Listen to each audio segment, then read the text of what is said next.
my spooky pickles. Today we're going to have a quick talk about Yule. I'm not going to lecture anyone. I just thought I'd quickly share how I celebrate it, because in case you haven't noticed, that is what I celebrate. Although I do enjoy Christmas, like the traditional gift giving, seeing friends and family, all that. But yeah, Yule. So it's the darkest 12, some say 13, it depends on your practice, nights of the year. First night is Mother's Night. I probably missed posting it in time for that, but you can all look it up if you want to.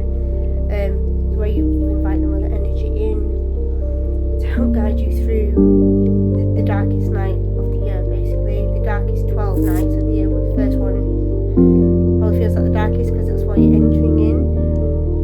You can work with your own ancestors, you can work with a deity, any deity you choose. It's not like you're just opening a doorway like a Ouija board and some unknown entity is coming in. You are inviting a specific entity in. If you're doing ancestors and you think you don't know your family, you don't get on with them, you can invite any motherly ancestor energy that is healed, that wants to resonate and work with you. That's all you have to say, and the right ones will come in. You can also work with Mother Earth. Just motherly energy. Don't worry, nothing harmful will come in if you specify healed, loving, motherly energy. If you don't want to, that's absolutely fine. Another good one is, because we are entering the darkest time of the year, it's good to have a visualization of the light. But obviously in the dark ages there was no electricity to put the big light on, so you can use candles. If you're in a situation where you can't use open flames, the little fake tea lights, the electric ones, they're fine. Lamps, salt rock lamps, selenite lamps, just regular good old house lamps, just soft lighting to help, it's like a guiding light, but it's not overwhelming, because you want to, feel into the season, if you know what I mean, and it's supposed to help guide you and feel warm and soothing. If you have a real fire, feel free to use that. Even if you have an electric one and you want to do that and you can afford the electricity, go ahead and do that. Another good one is, a lot of things say feasting, obviously not one's going to be having a royal kind of feast. What it means is you're using up what you have left up until the next harvest.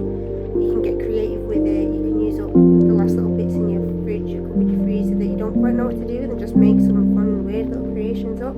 You can add in some winter spices and herbs like star anise, cloves, cinnamon, nutmeg, mixed spice, lemon zest, oranges, all that kind of stuff. I like to add some stuff like that into my mulled wine when I drink that. Not that I drink it a lot, I drink it 2-3 times over the Christmas period, because also I have kids and no one wants to wake up with a hangover. Obviously you'd have to drink a lot of mulled wine to wake up with a hangover, but anyway, I had the occasional glass and I like to add my own flavour to it. See what I did. But yeah, if you're using candles, feel free to use any colour that you resonate with. Obviously the traditional colours would be like red, green, gold, silver.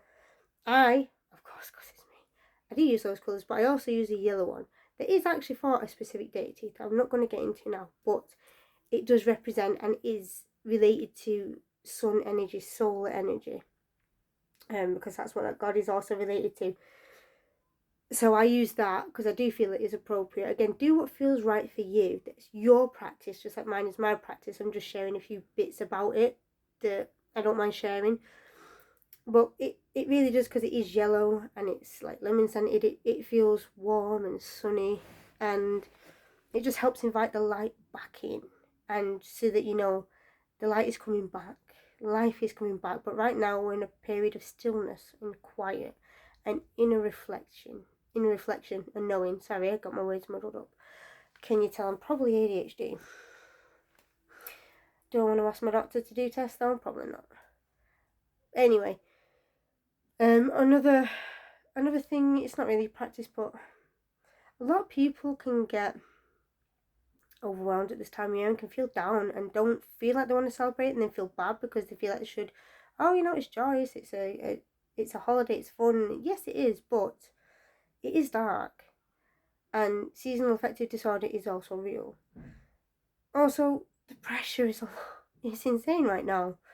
Bills and the instability of the way the world is right now. I'm not going to get into that, but it can feel like a lot. And if you don't feel in that happy, bubbly, spirited energy right now, that is fine. You can lean into it. Any holiday, especially actually not just Samhain, this holiday is quite a dualistic holiday. There are obviously like Santa Claus, St. Nicholas, however you want to refer to him. I'm going to try and get a video out about him before December 25th. I'm going to try. But I'm a single mum and my kids are home all the time now, so that means research time is limited.